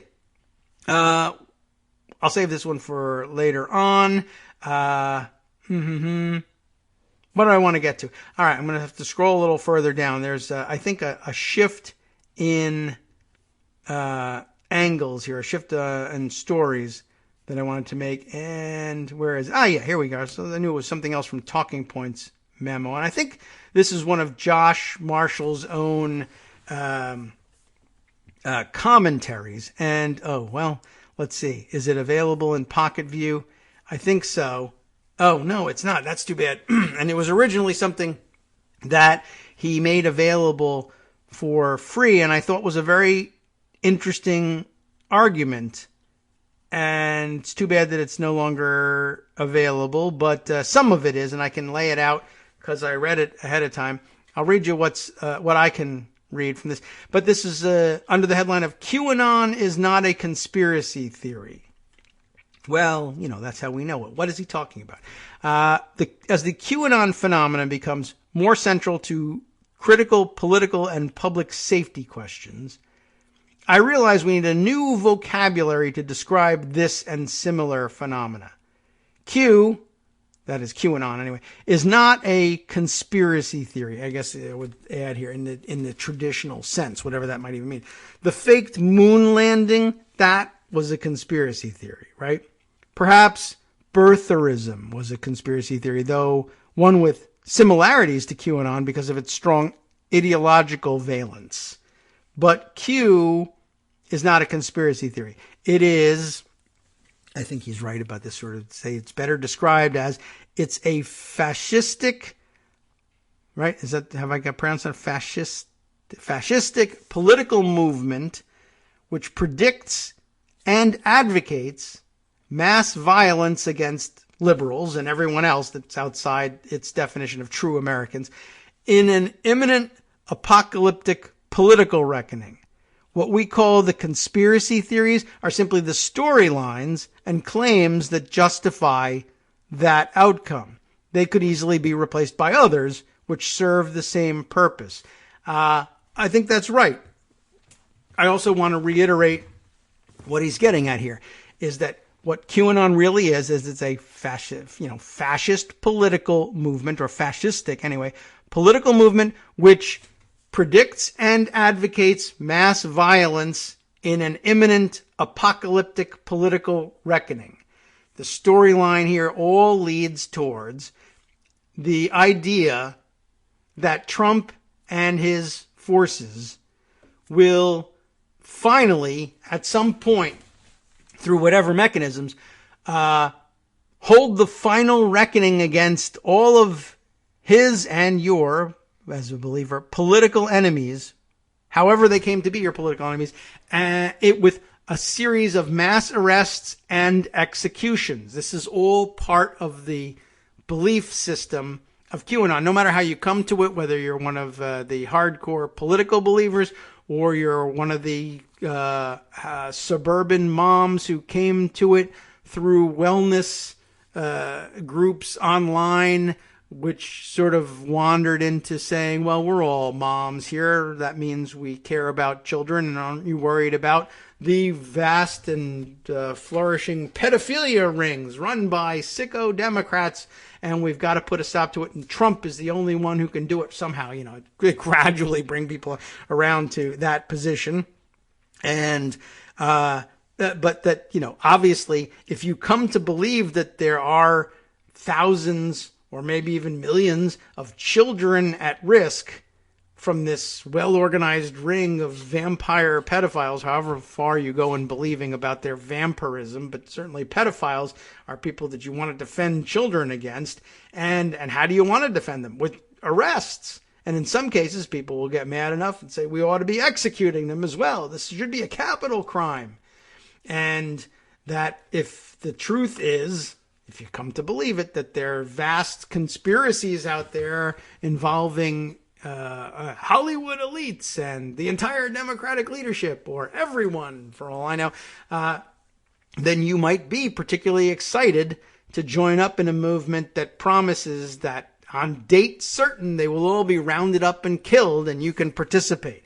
And that's kind of the important thing here, particularly in prosecuting a case like this, even though they'll probably never get around to it, I don't think, in presenting the case, that remember, though, a lot of these people were here in anticipation, if not of their participating in rounding up and killing you, but that they were there to witness some spectacular event, whether those executions took place that day outside on the gallows or in Guantanamo Bay, where they believed that the prison at the naval base there had been, according to one of the legends, expanded to a capacity of 200,000 in anticipation of mass arrests of Democrats from around the country.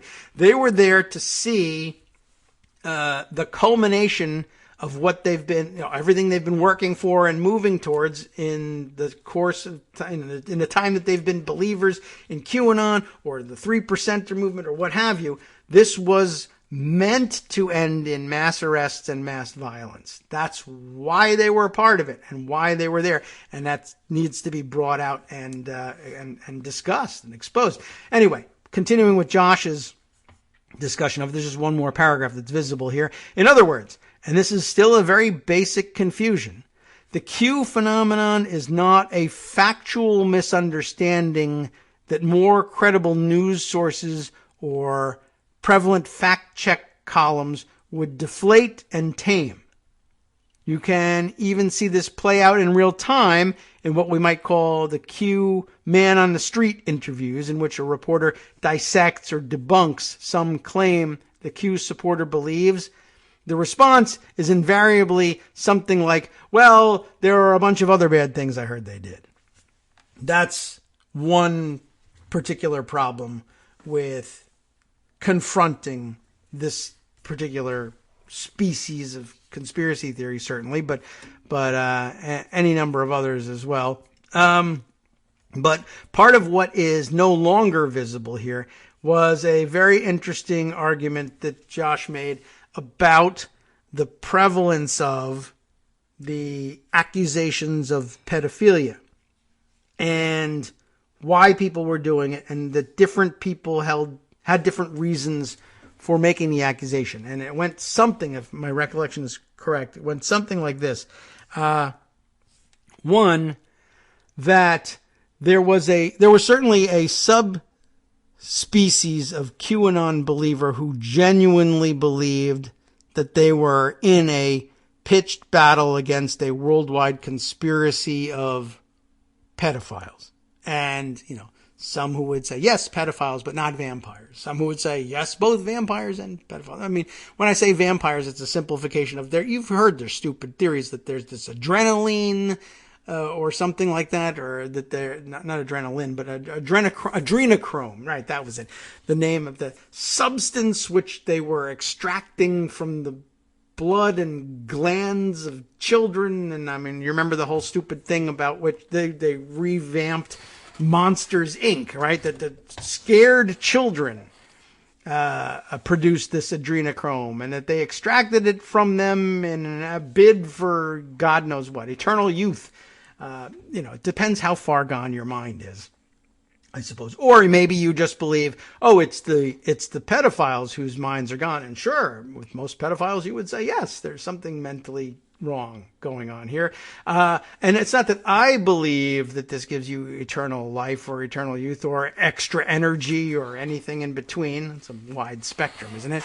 But that they believe it. It's not important that I believe it's true. I don't believe it's true. But I do believe that they believe it's true because they're crazy and I'm out to stop them. So, there's all sorts of stopping points and way stations along the way. But there are definitely some true believers who just believe all of it. There are some true believers who truly believe that there's a ring of pedophiles but don't believe in the adrenochrome. And then there's the very important species, which might even represent the bulk of the, I guess what you would call the first movers in QAnon. That is, people who maybe didn't come up with the scheme, but were interested in perpetuating it because they were building followings and political-ish power by doing so, for whom the accusation lodged against others of being a pedophile was never a genuine belief. It was simply, that is an accusation which I have found in our stupid online discourse is painful, hurtful, and helps produce chaos in online discussions. If I am engaged in a discussion and I'm one of these people, or whether I'm, maybe I'm not even genuinely interested in being engaged in discussion, but if I'm in a fight, essentially, an argument online with somebody about politics, about anything, and it gets to the point where I'm no longer, owning this lib, the fallback position is to say, well, you're a pedophile, in the hopes of throwing the whole thing into chaos, or getting the other person so pissed off that they walk away, and then you're the last one standing in the forum there and say, look, I won. They ran away, and probably because they are pedophiles. But it's never, in these cases, offered because I genuinely think you're a pedophile. It's very often a charge that they lodge against somebody that is anonymous to them. And there would be no basis in the world for concluding that that was a real and natural belief that you had arrived at based on evidence. And you may say, I'm not going to stand here and argue with a pedophile. That's disgusting. You're not worthy of my consideration. And the observers of the argument just say, oh, that person is a pedophile. Some people will say that, or some people just say, I understand what you're doing. It's code for, I'm just effing with this guy. But there's a species of online troll for whom that is just the ordinary course of events, resorting to calling somebody a pedophile. Whether they believe it is unimportant, except insofar as it defines which sort of troll are you. It's just a known, hurtful, effective tactic. Part two, sort of what he was describing in this piece, Josh Marshall, was that there is, of course, well, he put it this way. There are a species of salesmen, let's say, who would be familiar to people in business and, retail or otherwise, businesses where sales, there's a sales team, but a certain kind of salesperson for whom strict adherence to the truth might not, what the rest of us would recognize as the truth anyway, might not be necessary or even desirable for such a salesman. Some will push it further than others, but basically the, approach being, this kind of salesperson sizes up the customer, determines essentially, in the most harmless sounding language, you would say, they determine, what it is the customer needs to hear, and then tell them that in order to make the sale. Some people can do it hewing a little more closely to honesty than others. Others have no compunction whatsoever about just saying, yeah, it cures cancer. Sure, of course. And if it works, it works. And it's justified after the fact by saying, look, what do I care? if the sale is made, that's what's important. Well, what if you have a dissatisfied customer and I have to deal with that in customer relations? And the answer usually is that's customer relations problem. Sales problem is make the sales. I'm making my numbers and I don't really care that it makes customer relations miserable. Some companies are able to deal with that by saying, no, you can't do that. Other companies not so interested. Whatever. Depends on the philosophy of the company. But the point is that Donald Trump can be described in this fashion. It never interested in him that the approaches that he would took, could be considered enormous departures from the truth or outright lies by pretty much everyone else in the world. I'm winning. I've got the billions of dollars. People are trying to sue it away from me, but I sometimes win those cases or exhaust those people and I'm able to hold on to that money. Or sometimes I lose and I chuck money at them and I walk away or claim I'll give you 1/10 of what it was worth just to settle and make it go away. In the meantime, he's making the sales. But what would allow a person like this to have this sort of mindset? Another point that Josh makes in this piece, and I wish it was available to you, but I'm just going to describe it to you just this way. Or you can subscribe, of course, to TPM, which maybe I ought to consider doing. I do from time to time wonder what's in those pieces. But this very interesting point, which was you talk to somebody like this, or a salesperson like this, and you say, well, why do you lie to do these things? Or, is it necessary to go that far even? Of course, some might explain to you, of course it is, but more of them, like Donald Trump, the people like Donald Trump, would genuinely not understand the question.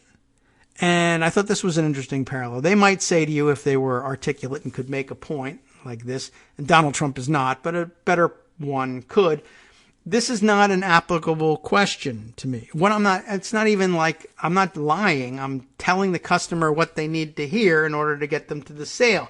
Yeah, but that was a lie. Well, what's the difference? And by the way, it doesn't even make sense to me as a question. I thought this was the important and interesting parallel. They said you might as well ask, do you ask a novelist who writes fiction? Beautiful fiction that everybody loves. They're a best-selling novelist.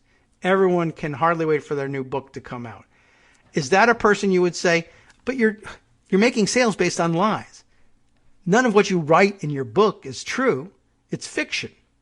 Why do you lie? That question wouldn't make sense to a novelist and probably wouldn't make sense to the rest of us either, who have to acknowledge, well, those things aren't true, but they're not lies. They're not presented as true. Well, I'm not presenting it as true. I'm in sales, and to them, that makes sense. You wouldn't ask a playwright, you wouldn't ask a novelist, why do you lie to make sales? There's an element in there that you can kind of understand. I think it's psychopathic to apply that to, things that actually affect people's lives and that are presented as being true, even though you should probably never believe a salesman. But people do anyway. And that's sort of like where they're coming from. And so, combine that with online trolling. Why would you say something like that when it isn't true? Well, because I win. I make the sale. I make the person go away. Or I win the argument. I win adherence. I win followers. I gain influence. Things come out my way when I say that people I can't handle otherwise are pedophiles. So they just continue to do it.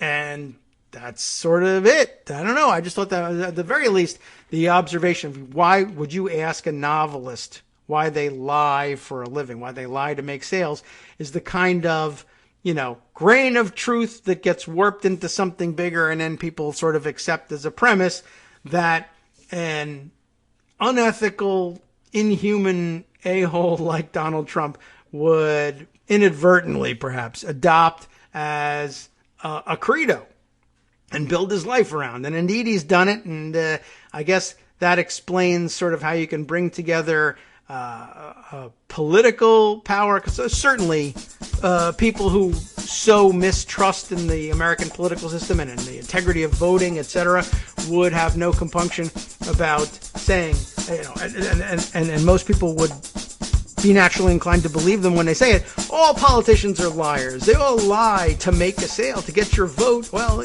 whether it's that they'll bring this certain program into fruition, or they'll eliminate that one, or they'll stop illegal immigration, or they'll have more immigration, and they'll refuse to call people illegal under any circumstances, or they will send you a $2,000 check. Well, $1,400. Well, you see, they're all liars, and it's an easy thing to get people to believe.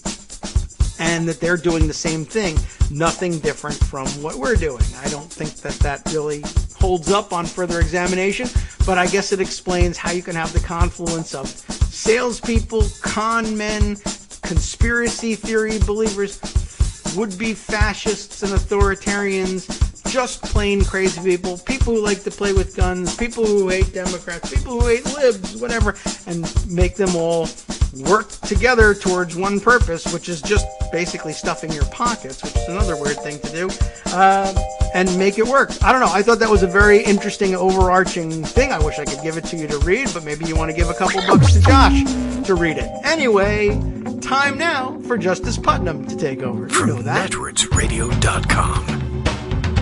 You have been listening to Kagro in the Morning with David Waldman. All right, impeachment continues, but coming up first in the West Coast Cookbook and Speakeasy coming up next. How about this one? Officers of color who were barred from guarding George Floyd killer Derek Chauvin have filed a racial discrimination lawsuit.